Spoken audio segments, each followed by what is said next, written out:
It is 9 o'clock. I am going to get started.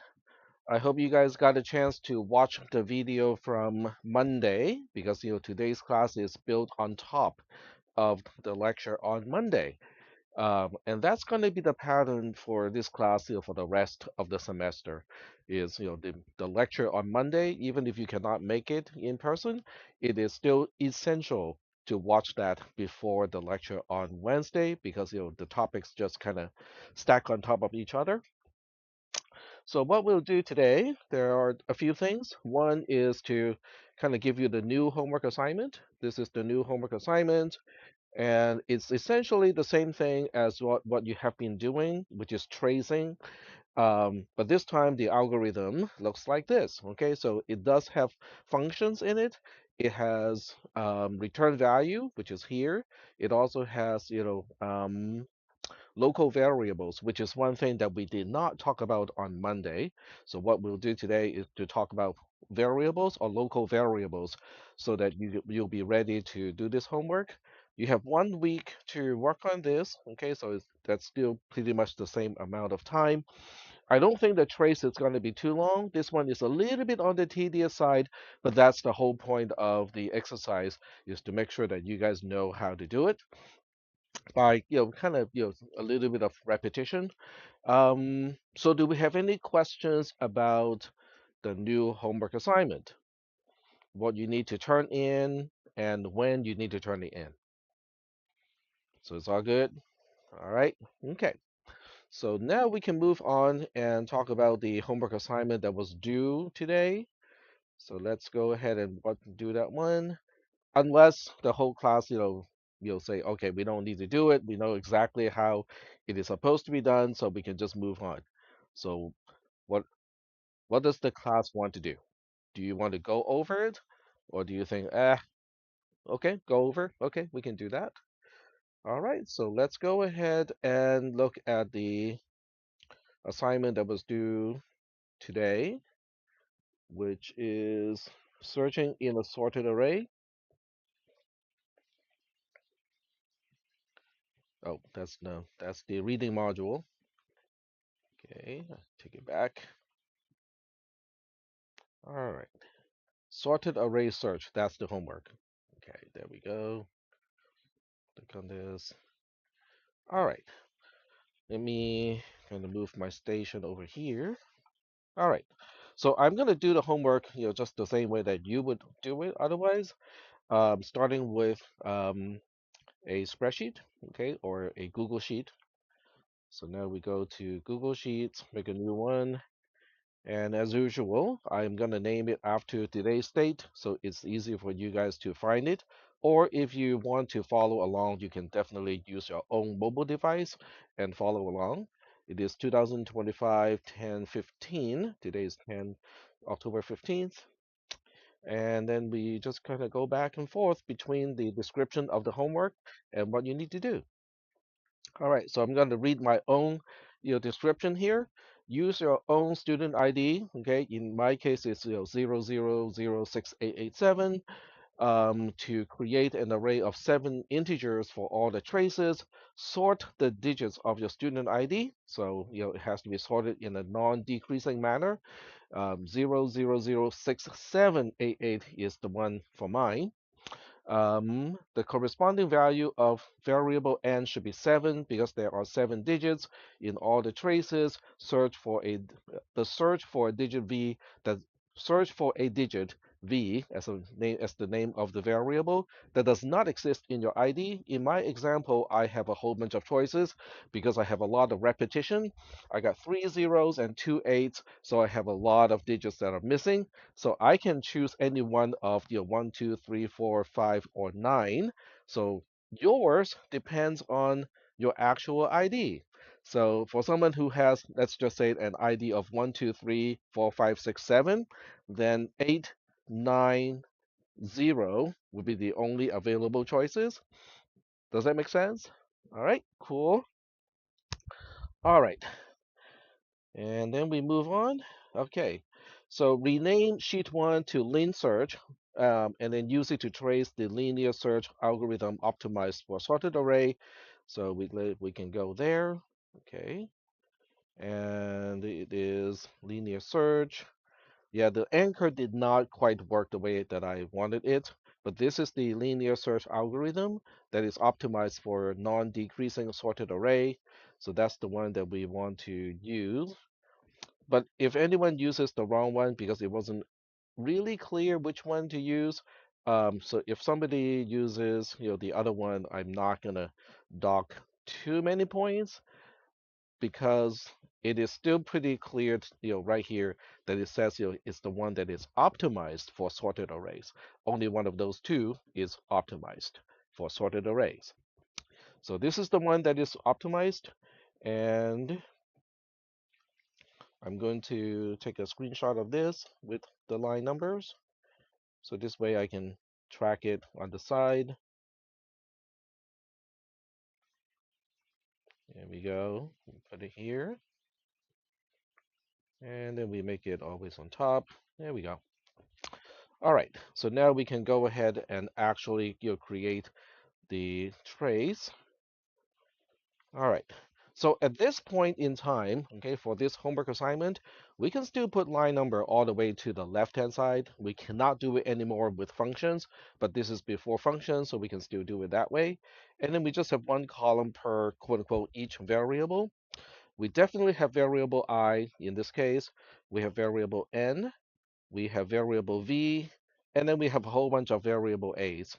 So in this case, there are 7 of these. So there will be a bracket 0, 1, 2, 3, 4, 5, and finally 6. And then we put comments all the way over here. That's the usual way of arranging the columns. So if your column order is not exactly like this, especially between the variables, in other words, if your column B and all the way to column K do not look like this, it's not too big of a deal. Okay, it's not a problem. And just for class purposes, I will bump up the font size a little bit just so that we can all see what is going on when we actually trace through the algorithm. So now we have a precondition. The precondition basically says, I cannot really start with any known value, and it doesn't make sense too, because the first thing we do in the algorithm is to overwrite the value of I. So whatever you put here is going to be overwritten anyway.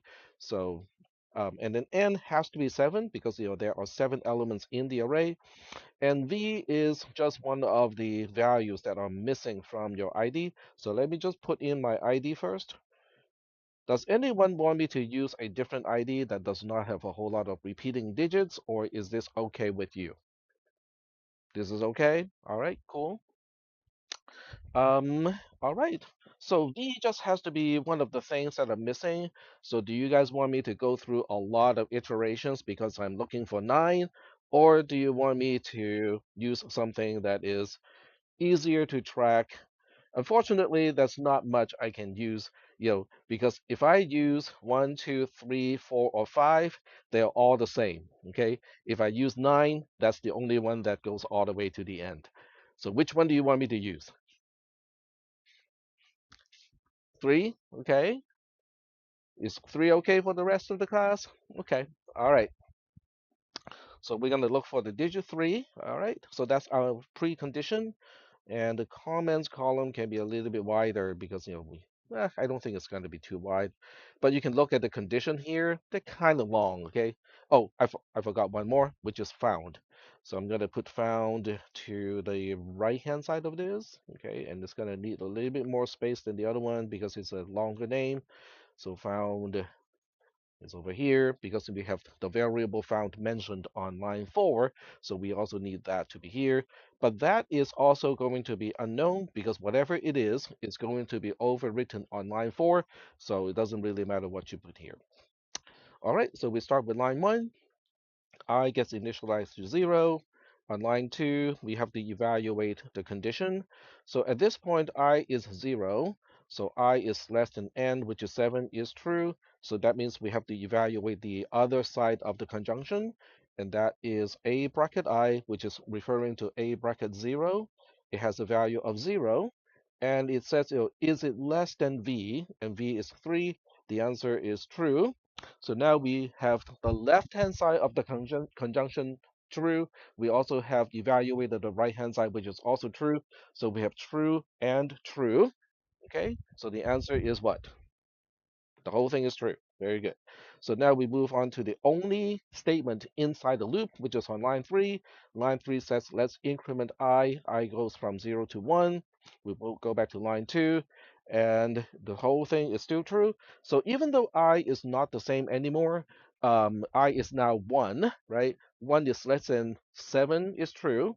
And then A bracket 1 also has a value of 0. 0 is less than, I shouldn't say 3, it should be V. Okay, so let me go back and change it. Because 3 is a constant, it doesn't really reflect the actual um, code in the program. So I'll just put it here. So it is still true. We go back to line 3 again. Then we move I to 2. We go back to line 2. And the condition is still true this time because I is 2. And if I is 2, 2 is less than 7 is still true. And then A bracket 2 has a value of 0. 0 is less than V, which has a value of 3, is still true. True and true is once again true. Then we go back to line 3. We increment I to 3. And then we go back to line 2. So this time, things gets a little bit more interesting because I is less than N is still true because 3 is less than 7 is true. However, A bracket 3, which is A bracket I, has a value of 6. 6 is less than V, which is 3, is now false. So that means the whole thing is going to be false. That will get me out of the loop onto line 4. And then line 4 is just going to evaluate this condition, which is I is less than N. Okay, it is. But A bracket I equals to V is false. So now we have true and false, which means the whole thing is false. So found is going to have a value of false. And now we get to post because now we have reached the end of executing the algorithm. Is that okay? So that is what the trace is supposed to look like.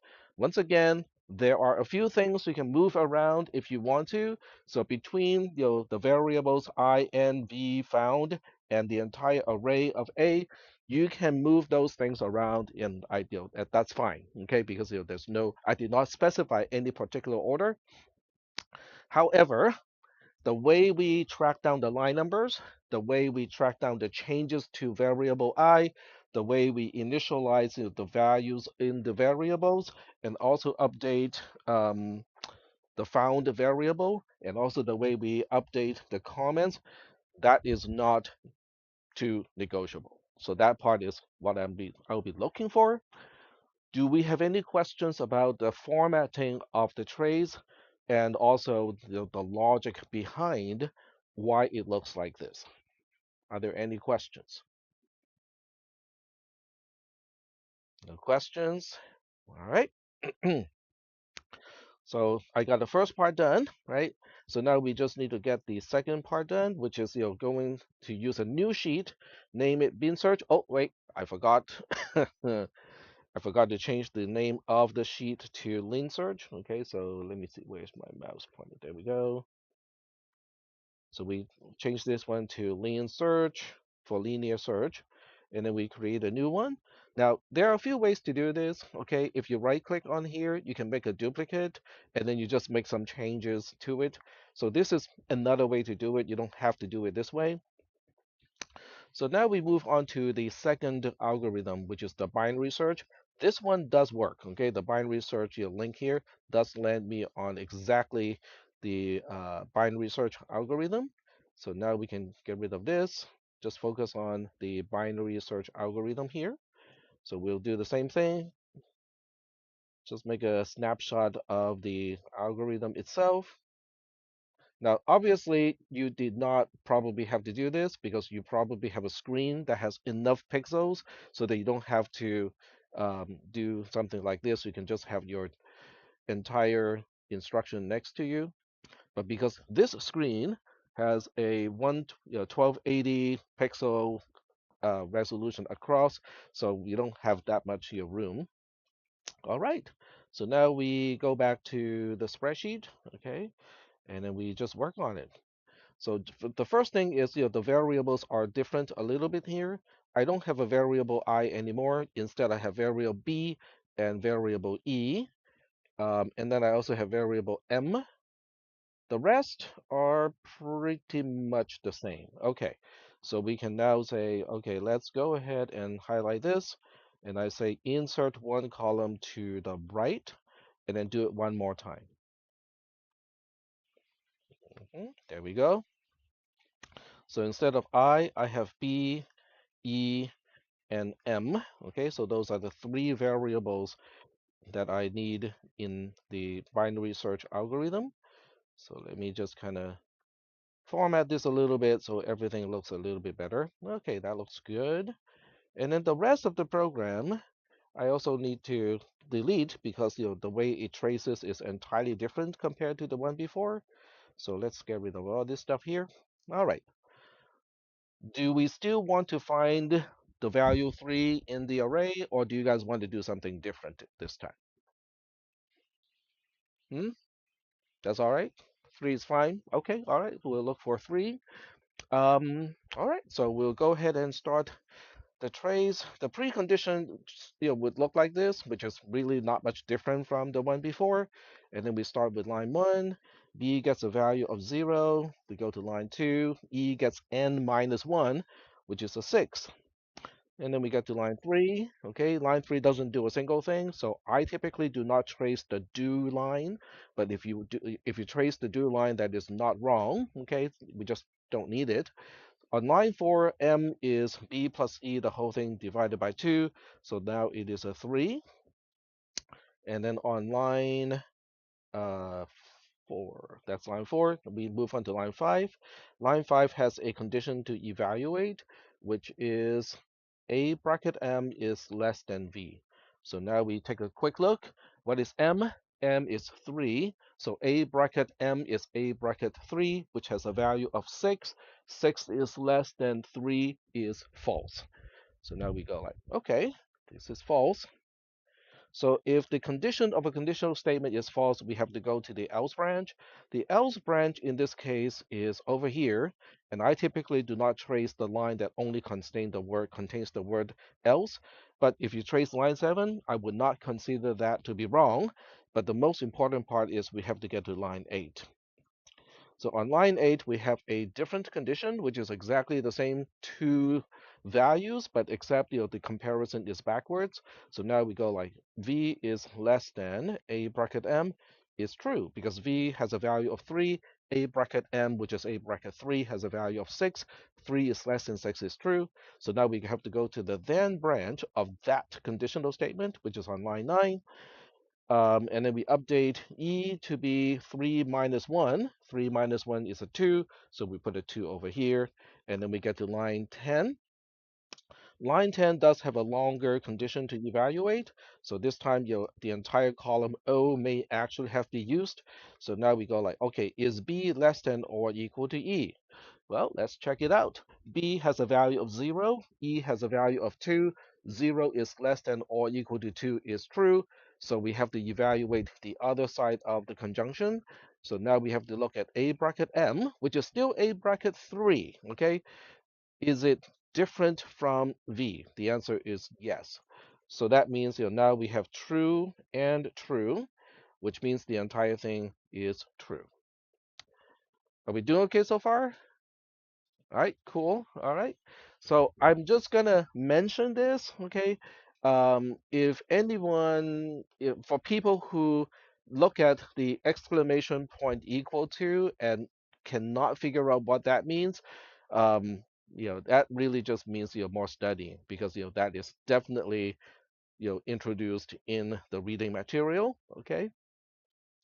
So now we move back to, so where do we go back to? It's a loop. Which line 4? That is correct. Okay, so we move back to line 4. So line 4 says, M is B plus E divided by 2. B is 0, E is 2, 0 plus 2 is 2. The whole thing divided by 2 is going to be 1. So now we move on to line 5.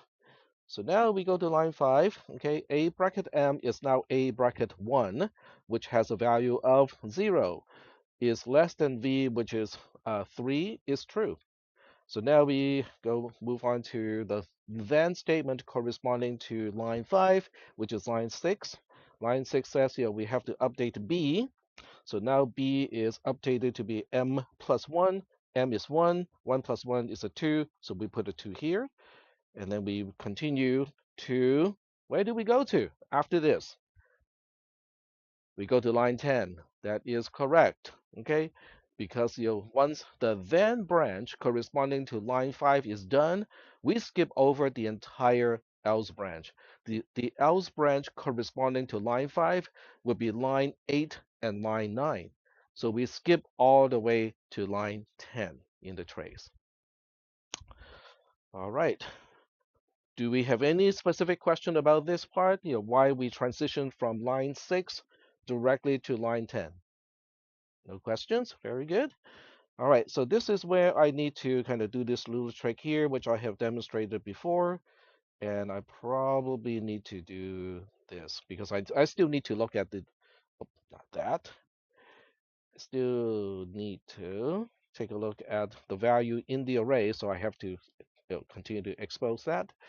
All right, so on line 10, I still have that condition to evaluate. B is less than or equal to E is true, okay? Because both of them are 2 at this point. 2 is less than or equal to 2 is true. So that means I cannot conclude a conjunction is false at this point. I have to evaluate the other side.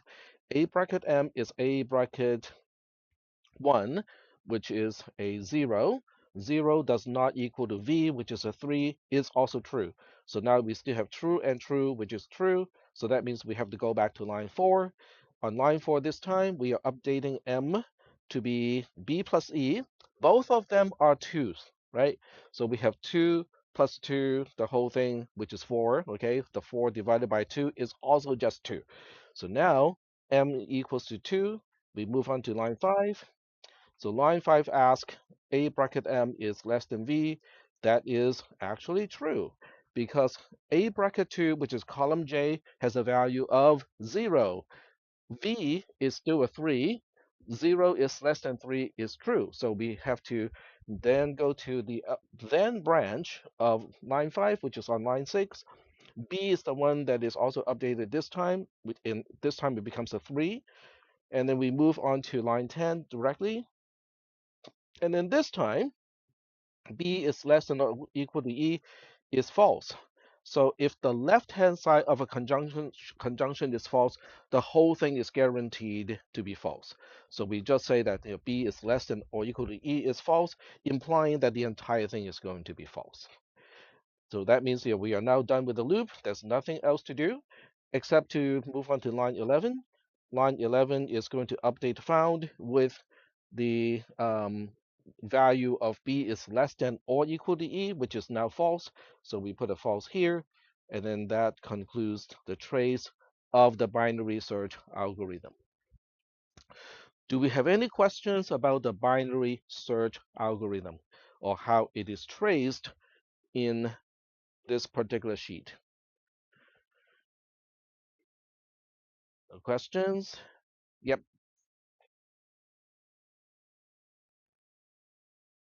Row 18, column G. Uh-huh.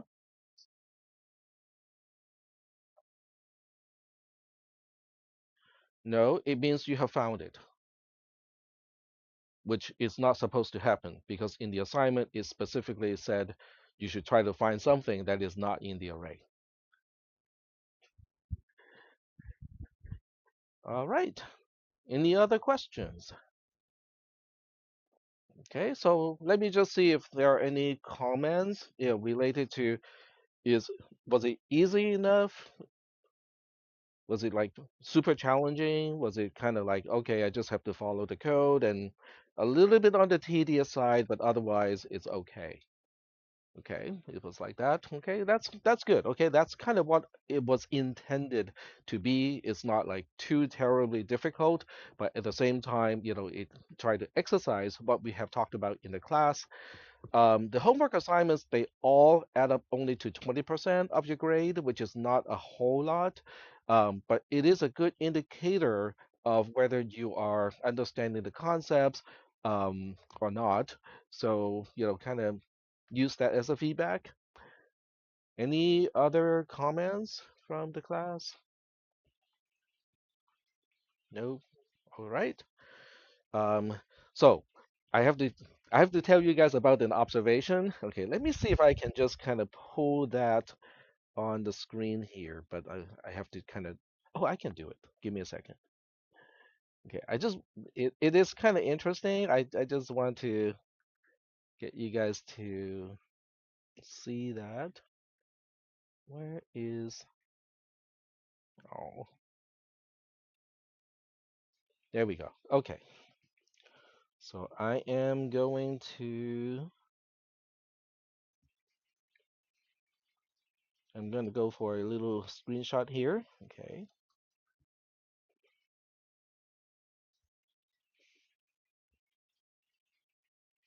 all right, this is good.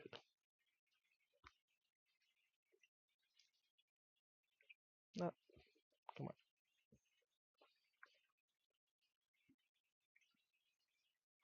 Ah, okay. I want to show you, a sequence of timestamps. So let me see if I can do it this way. I do-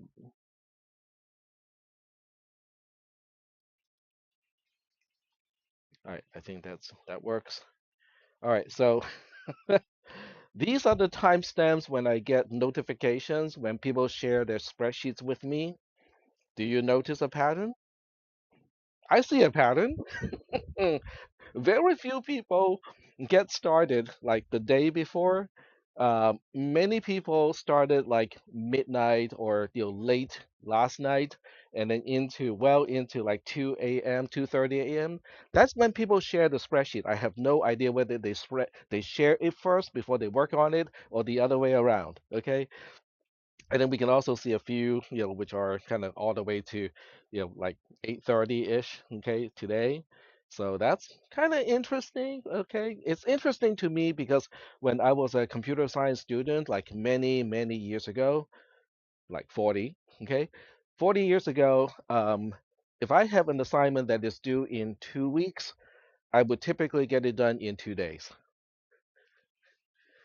Okay, so so this is an idea I want you guys to kind of think about just a little bit.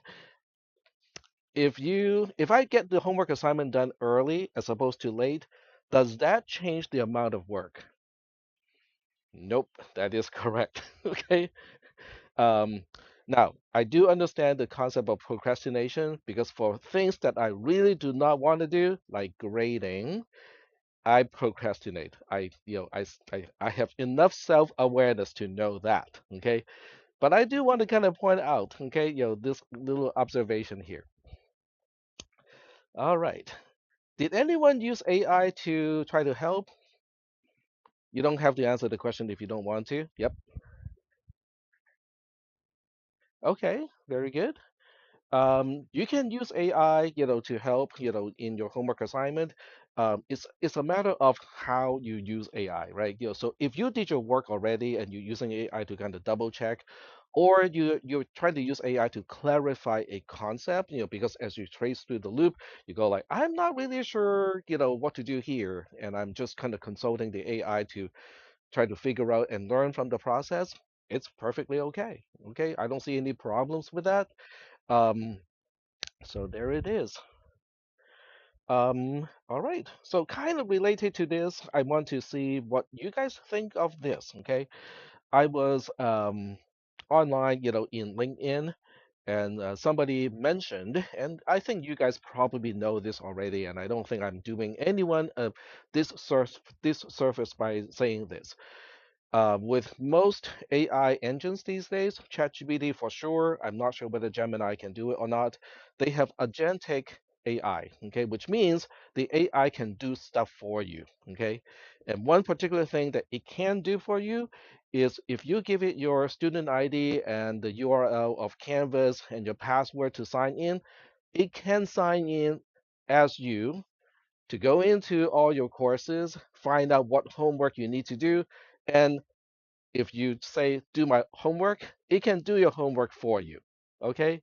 So I know that many other professors will not like the fact that I share this with you. But I think you guys will figure this out eventually, okay? Whether you can and cannot do it, you'll figure it out, okay? You will hear from other students. It's like, why are you doing your homework? Okay, just get the AI to do the homework for you. So so the point is, the professors were upset about AI being able to do it, and they were basically advocating for ways to block, okay, for Canvas to be able to block agentic AI from signing in for people to do the homework and whatnot. And I know a little bit about computer security, networking, and how servers and clients communicate. I go like, no, that is not possible. Okay, there's no way this can be blocked. Okay, even if the AI companies go like, okay, yeah, we will try this, but they cannot. Okay, that it's just not possible. Um, and then I said the solution to this problem is simple. Okay, move all the assessments back to in person. That's it, right? And that also upset a whole bunch of people because not students, mind you, okay? The people that I upset were professors. They were education experts. They were people with EDDs. Yeah, those were the people who got upset about my comment. Oh, by the way, EDD is a doctorate degree in education. So yeah, I have a PhD, which is a Doctor of Philosophy in Computer Science. So I do not have an EDD. Anyway, just a little bit of context, of what you will be experiencing, right? For your future classes here. And the thing is, by the time you transfer to a 4-year university, what is going to be the difference? There are no online classes. Okay, 4-year universities do not offer online classes. Not CSUs, not UCs. Okay, you seem to disagree. A few, okay, but not extensively. Yeah, yeah. Are they in the major or are they GE classes? Okay, yeah. Okay, all right. Thank you for sharing.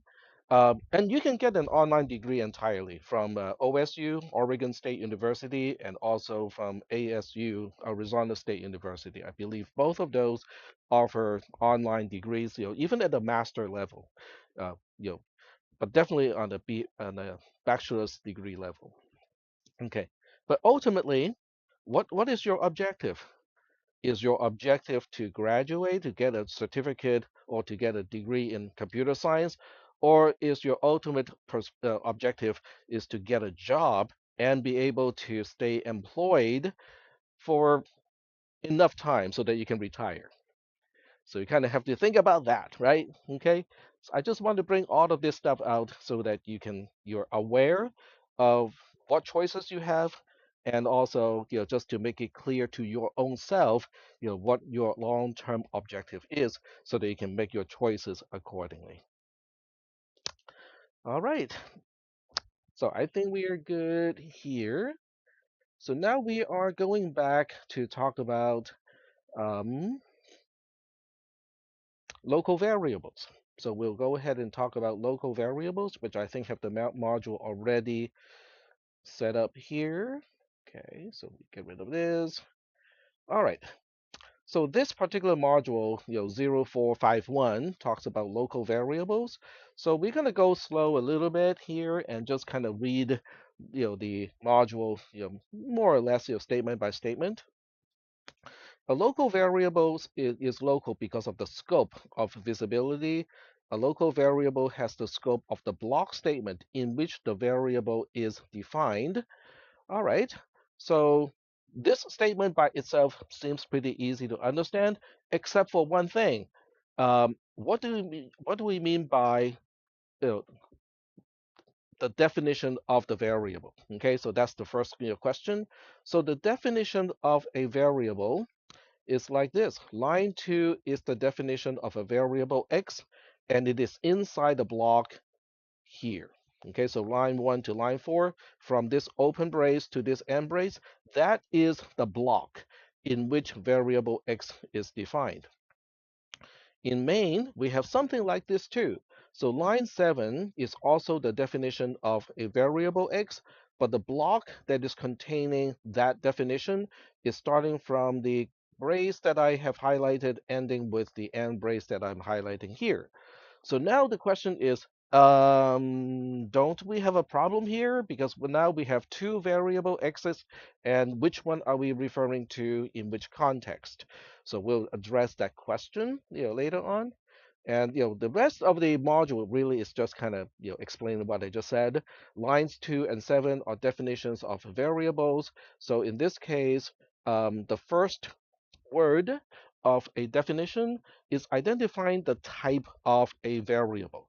This is the very first time that we actually talk about the type of a variable. The type of a variable dictates what you can and cannot do with the variable.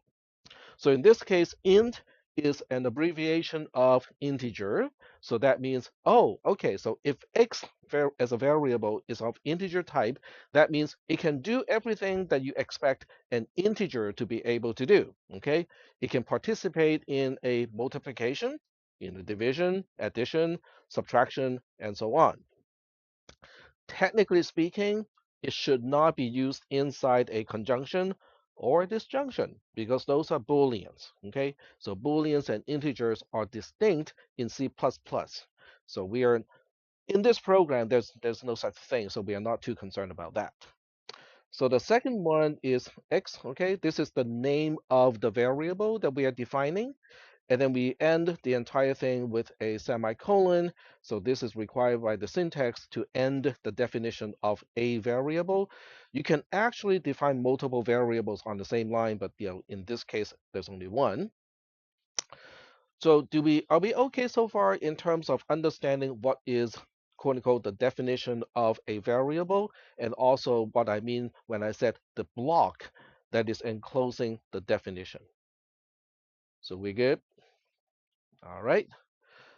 All right, so now we're going to trace this particular program. I can just read the whole thing, but I'm not going to do that. So instead of doing, just reading, what I have already written, I'm going to do a live trace. So this way, at any point of tracing this algorithm, if you have a question, we'll go ahead and address those questions.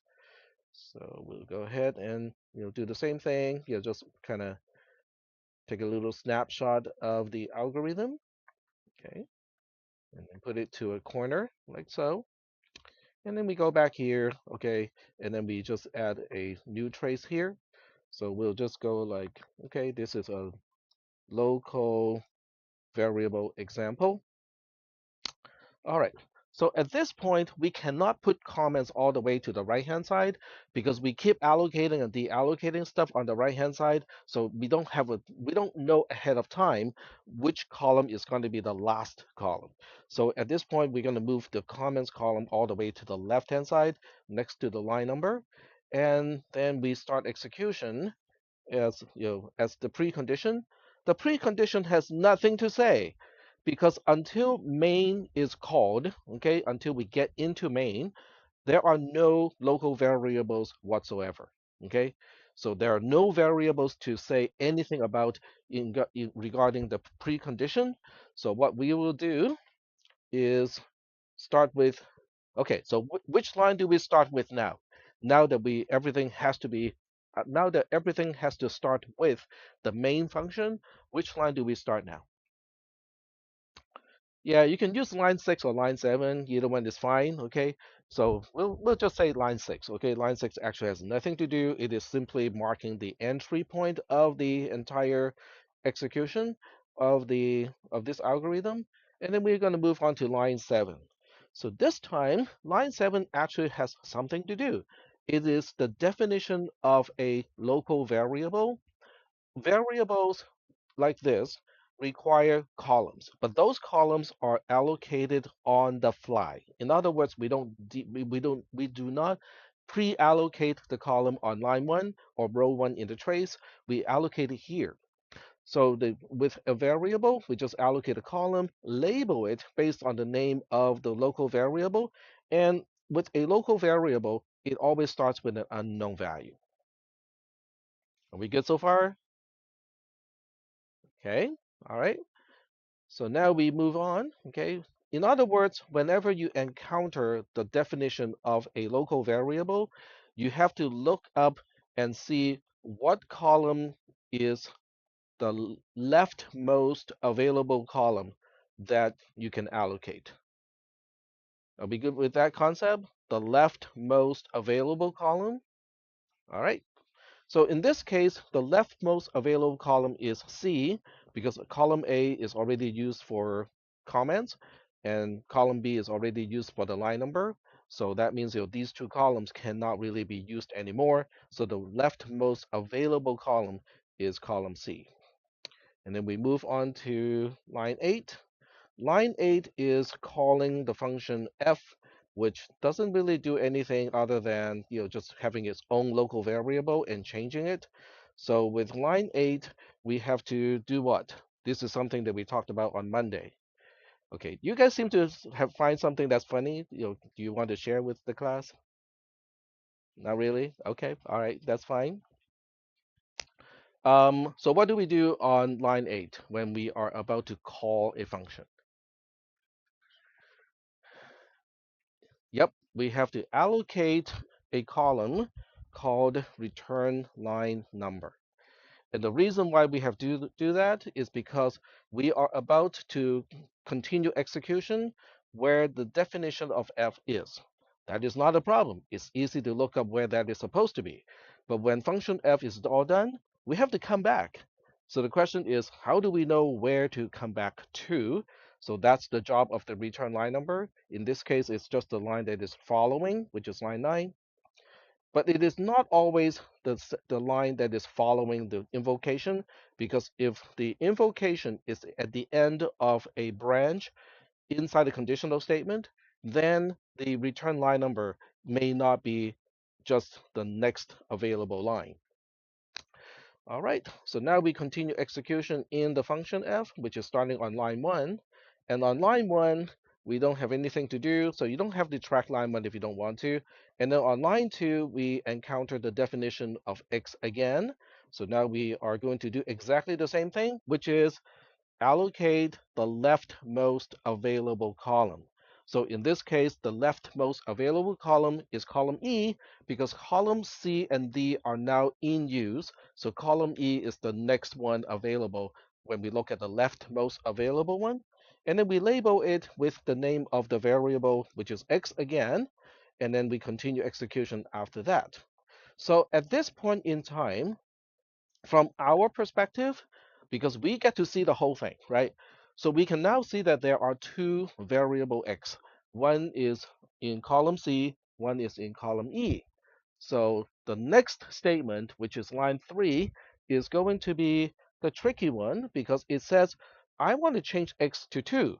So now the question is, okay, we got, I guess, four choices. One is the computer says, okay, there are two variable x. I don't know which one you're referring to. It is an error. The program just kind of bombs out. Two, it is going to change both of them to a value of 2 because it goes like, okay, I don't know which one you're referring to. I'll just go ahead and change both of them to 2. And then the third one is I will change the one that we just allocated, okay? And then the fourth one is I'm going to change the one that we allocated a long time ago because it's one is using what we call a LIFO, last in, first out. The other one is using the FIFO, which is first in, first out.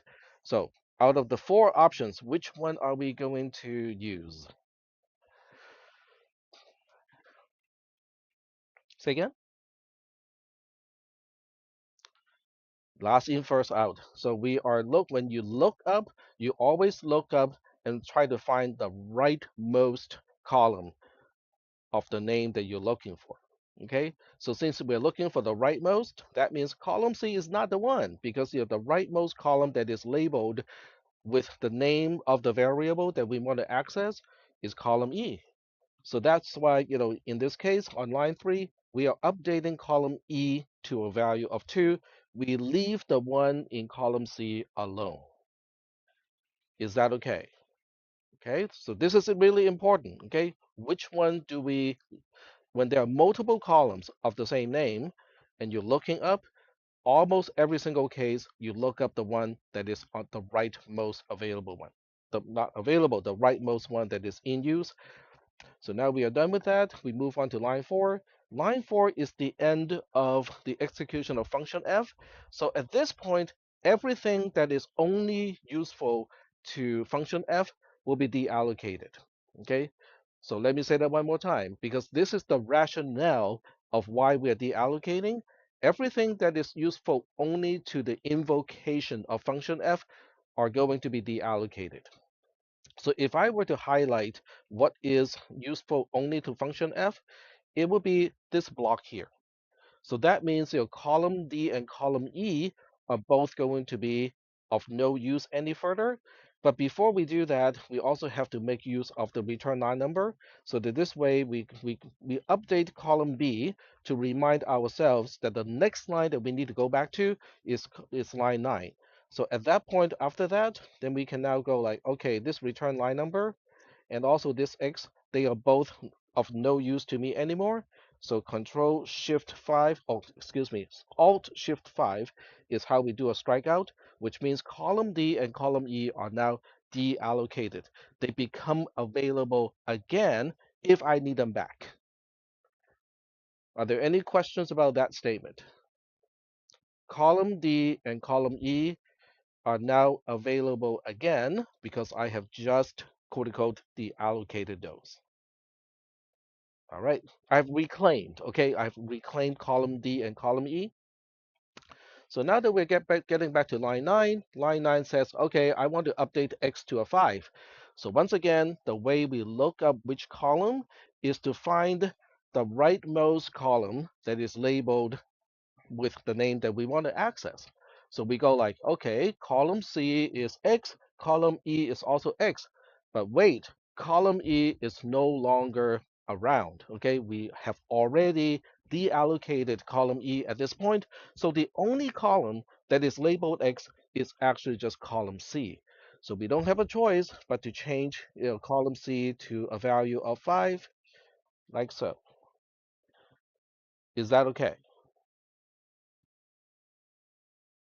Are we good with those concepts? All right.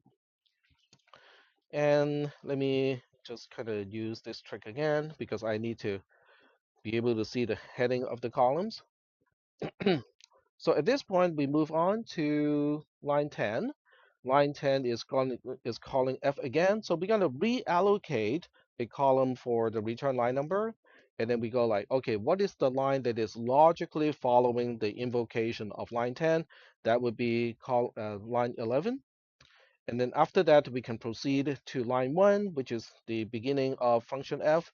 Then we go to line 2, which is the definition of local variable x. We allocate the leftmost available column for x, which is again column E. So key is reallocated. And then we go to line 3, the next row, which is row 18, to say it is unknown to begin with. And then we go to line 3, we change that to 2 again, and then we go to line 4. So line 4 is going to do the same thing as last time. Basically, we have to copy the return line number to the next row in column B. So this way we are reminding ourselves where do we go back to. And then after that, we can deallocate both columns because column D and column E are no longer useful for this invocation of function f. And now we continue execution on line 11, which marks the end of the entire trace. So we just get to post after that. All right. So do we have any questions about this trace? Yes.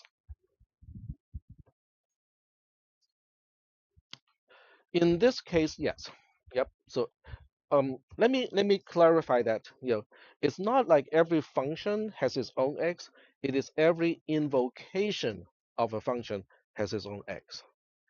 Okay, so I just mentioned something that is kind of subtle. Okay, I try to make a differentiation between a function, which is the definition of a function, versus the invocation of a function. What is the difference? What is the definition of a function as opposed to what is an invocation of a function? We can see both on the screen right now. Okay, so can someone point to the definition of function f? Yep, go ahead. So you're referring to this portion here. That is correct. Okay. Can someone identify an invocation of function f? We have one on screen right now as well. Yes. Okay. Yeah, there's only one that we can see right now. The other one is off, almost entire off screen. Yes.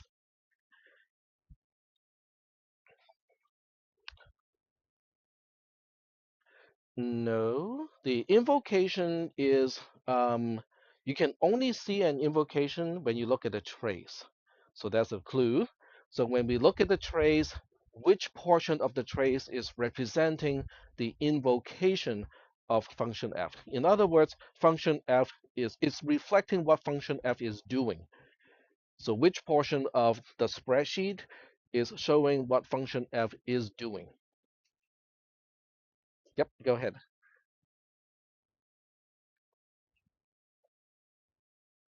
It'll be a row number. That is correct. Okay. So is that kind of what you were about to say? Okay. All right. Is that what you were about to say too? Okay. Excellent. So that is correct. Okay. So the invocation of function f cannot be seen over here because it's about the state of the program. This doesn't tell you anything about the state of the program. It only tells you what the program is supposed to do. But when it is doing it, the state of the program is reflected by these specific cells. Column D is not used until this point of time. So what you can also do is to look at each row as a slice of time. And we are really just looking at the trace of the program as it executes.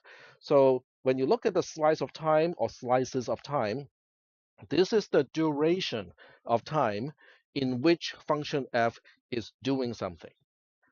Okay. But if you want to know what function f is actually doing, the changes of the states and whatnot, this part is reflecting what states are being active and being changed during the execution of function f. Are we doing okay so far? All right. In other words, you can look at this more or less like the description of a person. This portion here is the lived experience of that person within a certain time frame. Are we still doing okay so far? I don't want to turn this class into a philosophy class, but also at the same time, those terms are actually necessary to describe the definition of a function as opposed to the invocation of a function. Are we good so far? Yes, go ahead. Yes. Yes. So the trace is kind of like a videotape or a recording. I know you guys, that kind of dates me, right? Videotape. Okay. You know, what is a tape? You guys are asking, what is a tape? What does it have to do with your video? So this is a movie, right? A video that you record on the phone about a person. That is the trace. This is more like a dry description of what a person is supposed to do. Okay, this is actually the person, this is a tape of that person doing what the person is supposed to be doing. Yep. I think a better example is to look at this as a manual in one of the Amazon warehouses. Okay, so it describes what a person, an employee, is supposed to do in the warehouse. Maybe to grab the items, put it into the boxes, tape it up, or double check, the right items are in the box. This is a videotape, or tape again. This is a video recording of an employee actually doing it. Is that okay? I think hopefully that helps to differentiate between the instructions and the recording of a person following the instructions and doing something. Okay. Now, that distinction may sound like, why do we need to make that distinction? I mean, it sounds like, tech is just doing one of its things of trying to split hair when it is not necessary. Well, it is necessary when you're dealing with recursion. So we're going to touch on recursion today. This is all you need in order to do your homework combined with the lecture on Monday. This is all you need. But we are moving on to talk about recursion. And the concept of recursion is actually in Google, or recursive function, that's already described in we took a look at this on Monday. Okay, what is recursive? And recursion is a noun of being recursive.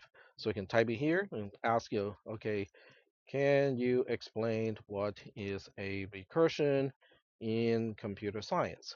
Okay, and it will give you a pretty good answer. Even though this is just your 2.5 flash, it still gives you a pretty good description. But in this class, we are going to experience it. Okay, we're going to actually take a look at what exactly is recursion and how it works.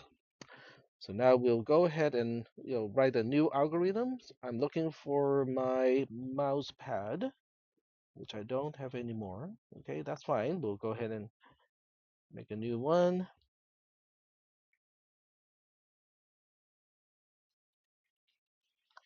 Now, in this class, you will not be asked to write recursive algorithms because that actually is kind of tricky and kind of difficult.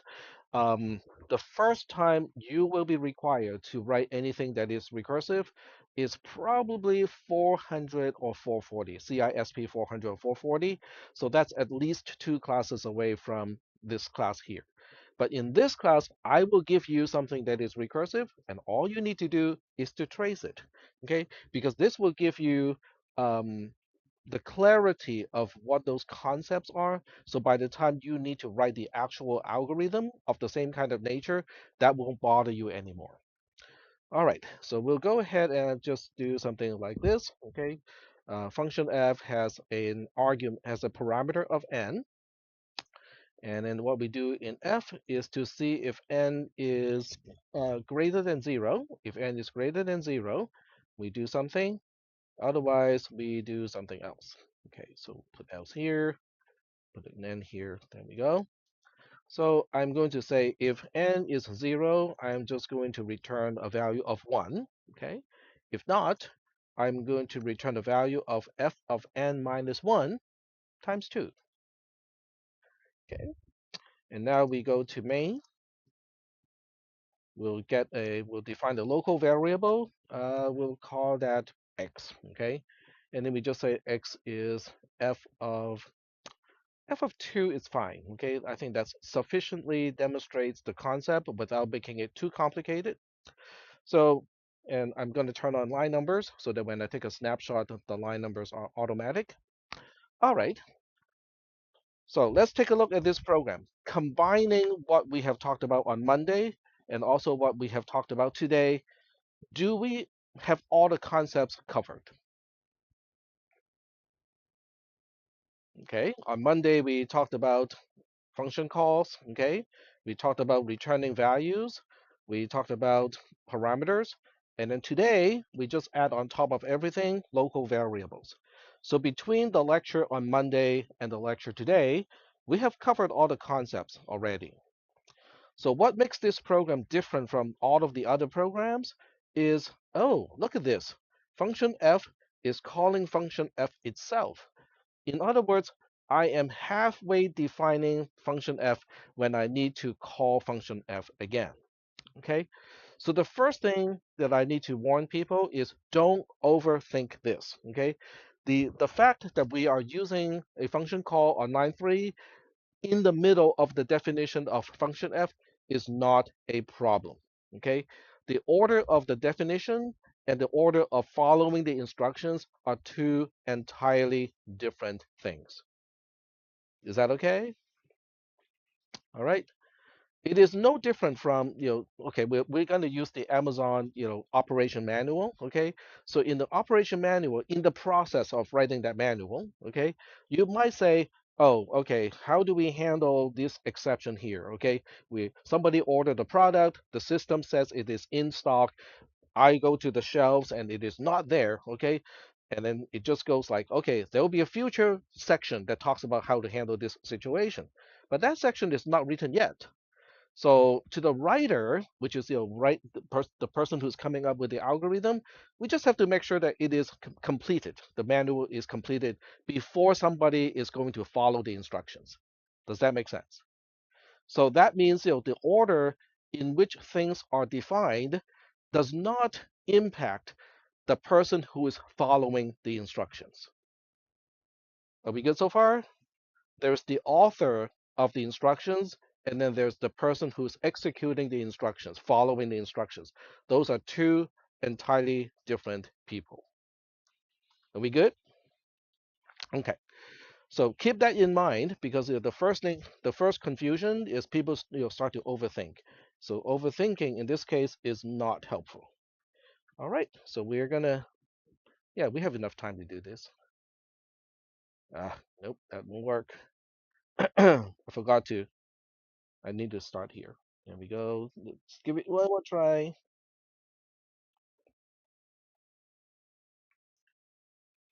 There we go.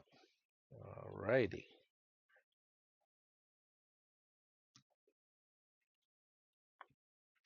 So we just move it here and we can minimize that. And then we start a new sheet again. And I'm going to name this one recursion because this is the only recursive algorithm that we're going to trace today. All right, so we will do the same thing. We got comments, we got line number. We have a precondition that has nothing to say because we do not have any global variables in this case. We start execution on line 9, which is the entry point of main, and then we get to line 10. Line 10, it says we need a local variable x in main. We allocate the leftmost available column, name it x, and then also emphasize that it has an unknown value to begin with. Okay. And then we continue on to the next line, which is on line 11. So this part is really kind of testing whether you watched the video on Monday and understand the concepts or not, okay? Because we're going to call a function that has a return value. So I will explain it as if you have watched the video on Monday. So if you're stuck a little bit and not fully understand the concept, you might need to jot down some notes to remind yourself to watch the video on Monday. So instead of a return line number, we have return information this time, okay, return information. And return information in this case is telling function f of where it needs to go back to continue operation. So we have to actually go back to line 11 because not everything on line 11 is done by the time function f is done. So we still have the assignment that is not done, and we will have the question mark resolved. In other words, the invocation of f on line 11 will then be replaced by a specific value so I can use that value to change f. So this is what we talked about on Monday. And then we also need another column for n. So this n is a parameter. So a parameter is allocated at the same time as the return information. So in this case, n starts with a value of 2 because the argument of 2 is being passed to parameter n. So by the time we construct or we okay, I should say construct. So by the time we allocate the column for n, it already has a known value. That is one of the biggest differences between a local variable, which always starts with an unknown value, versus a parameter, which always starts with a value that is given to it by the caller. Okay, so that's a really important distinction. I just want to make sure that we that I emphasize that difference. So with those two columns set up, I can now go to line 1, which doesn't do a single thing. We get to line 2. It evaluates n to see whether it's greater than 0. So we ask that question, where is n? How do we find n? It would be the rightmost column that is labeled n. And in this case, the rightmost column that is labeled n is column E. E has a value of 2. 2 is greater than 0 is true. So now we go to the then branch of that conditional statement on line 3.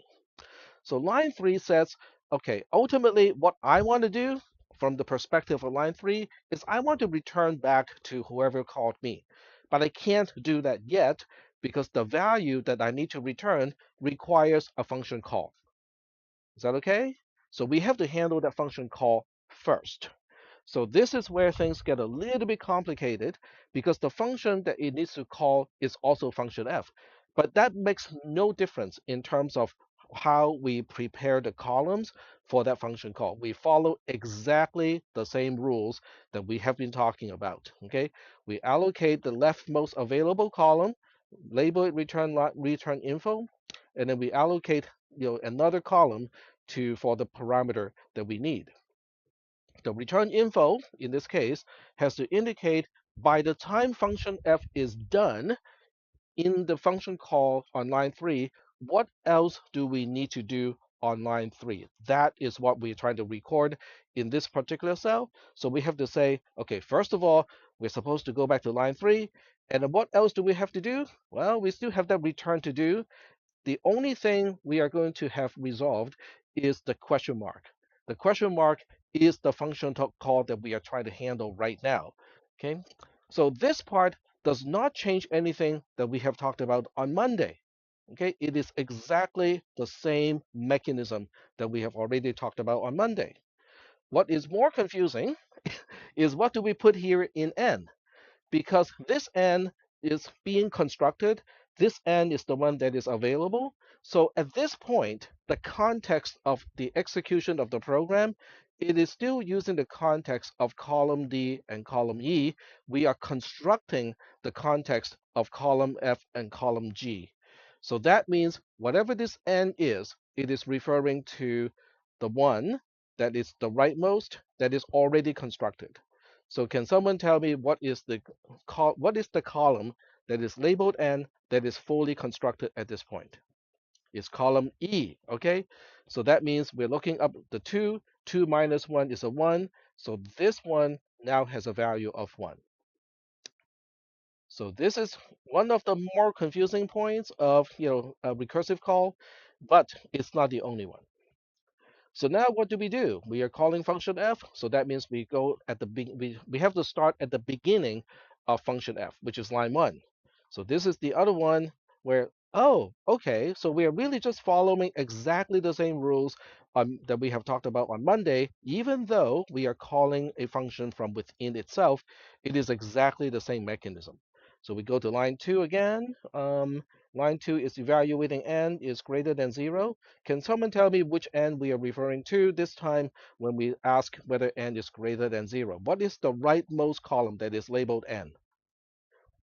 It's column G this time. Okay, column G is now fully constructed. So column G has a value of 1. 1 is greater than 0 is true. So now we move on to line 3 again. Okay, so you probably go like, oh, okay, I get this. Okay, this is what we need to do. Return info. We have to go back to line 3. And then whatever the question mark becomes, I am responsible to multiply by 2. And then in column I, what should we put here in column I? It would be 0. It would be 0 because the n that is being referred to is actually referring to column H when we are trying to set, it's referring to column G when we are constructing column I. Okay, column I is under construction at this point. All right.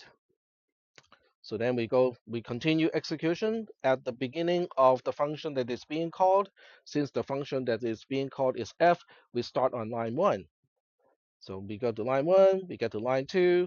At this point, what is the column, the right, the rightmost column that is labeled n?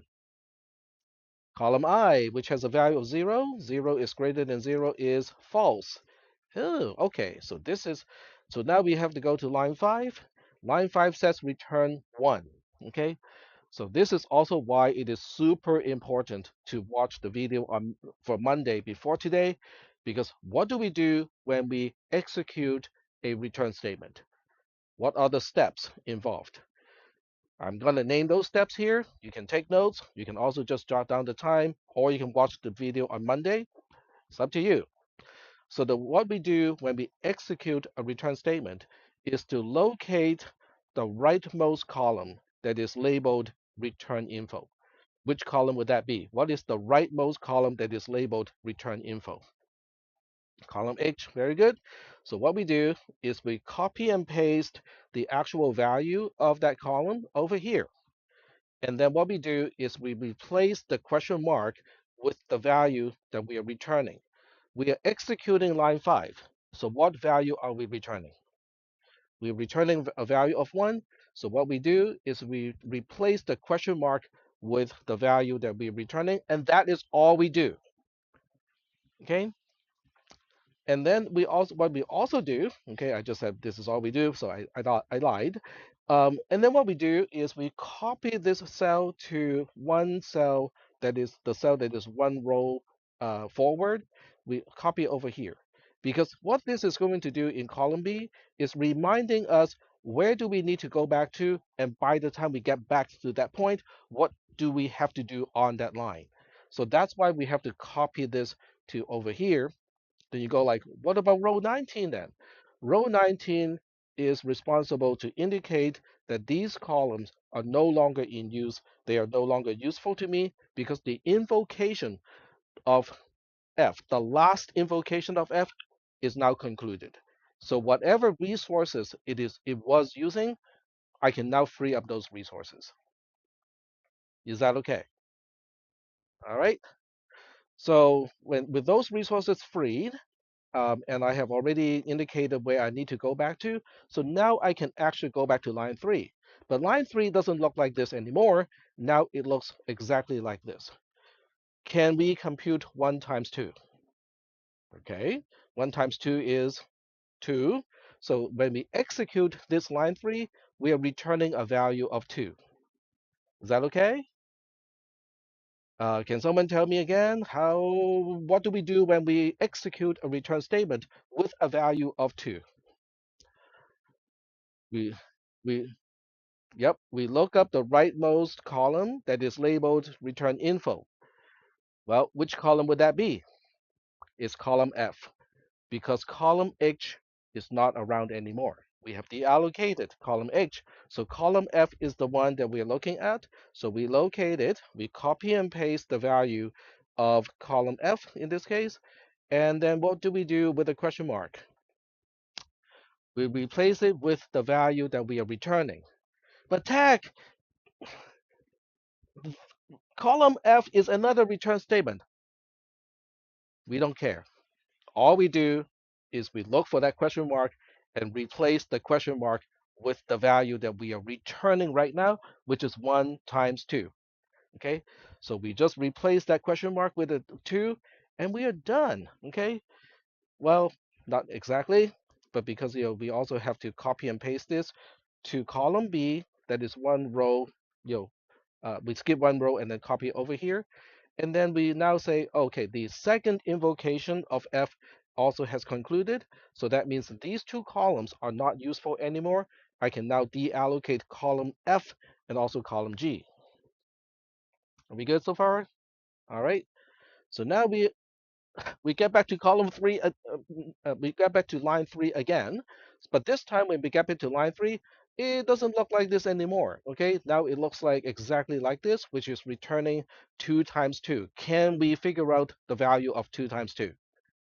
It is 4. So that means we are now executing a return statement with a value of 4. Okay, so what do we do when we execute a return statement?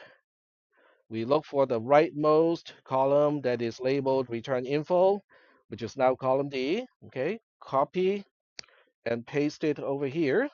Replace the question mark with the value that we are returning, which is 4 this time, and that's it. Okay, and then we also have to copy and paste this to one row, skip one row, down, and then paste that particular content, and then just indicate that column D and E are not in use anymore. So we get rid of those two.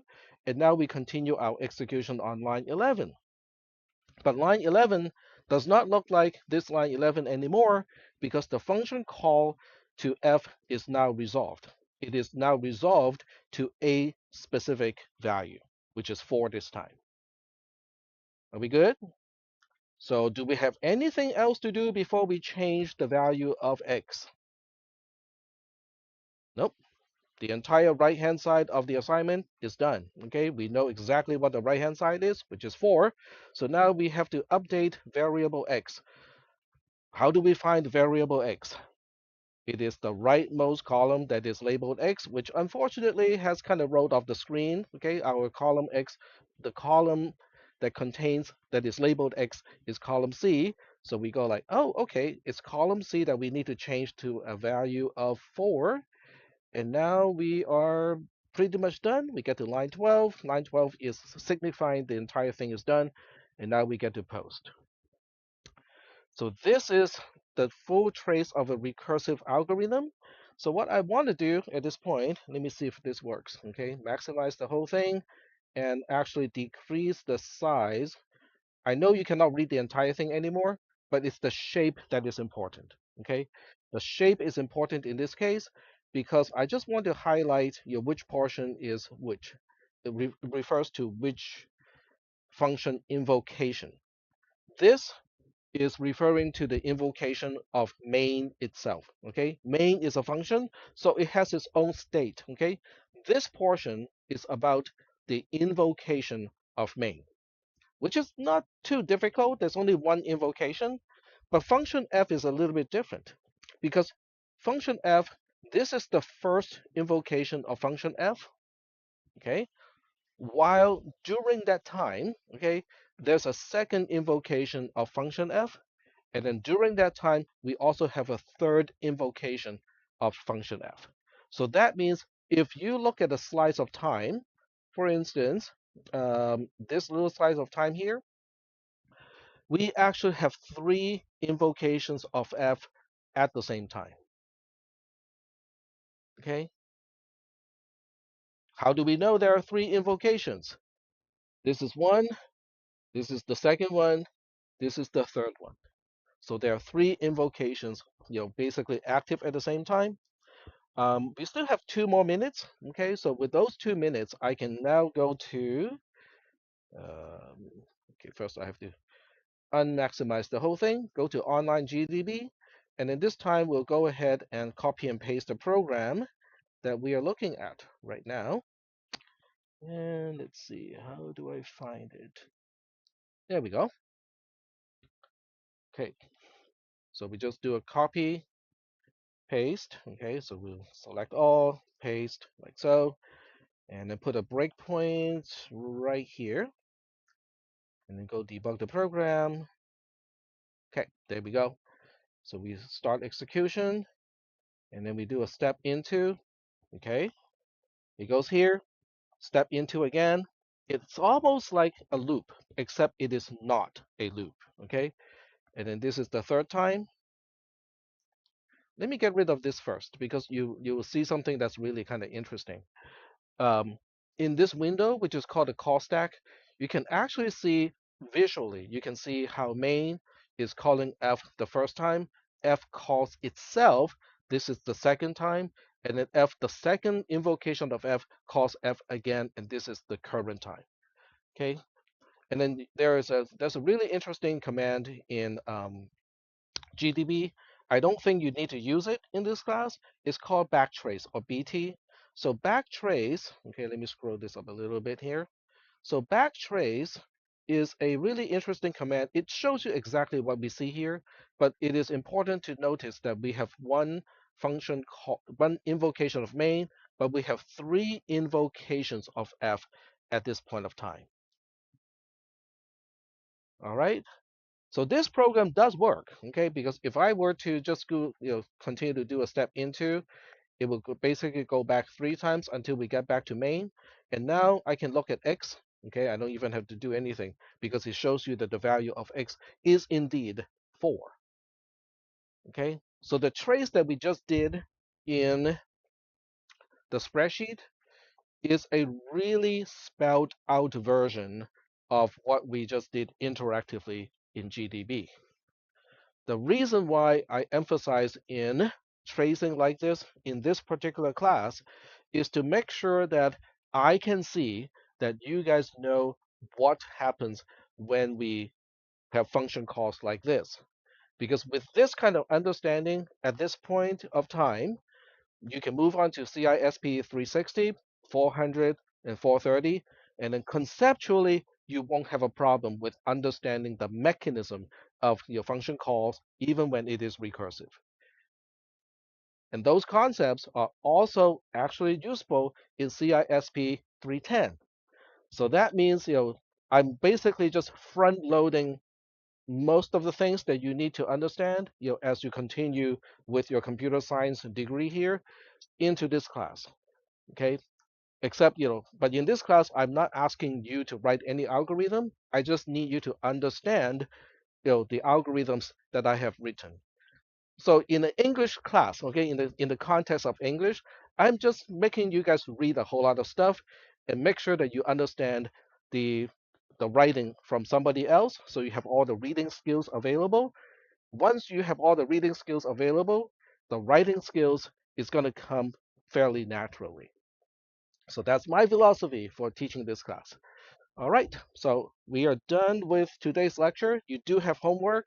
I am resuming the optional lecture on Monday, so if you're on campus anyway, feel free to stop by and listen to the lecture live. All right, I'm gonna close the recorder. Have a nice weekend. I'll see you all in about a week.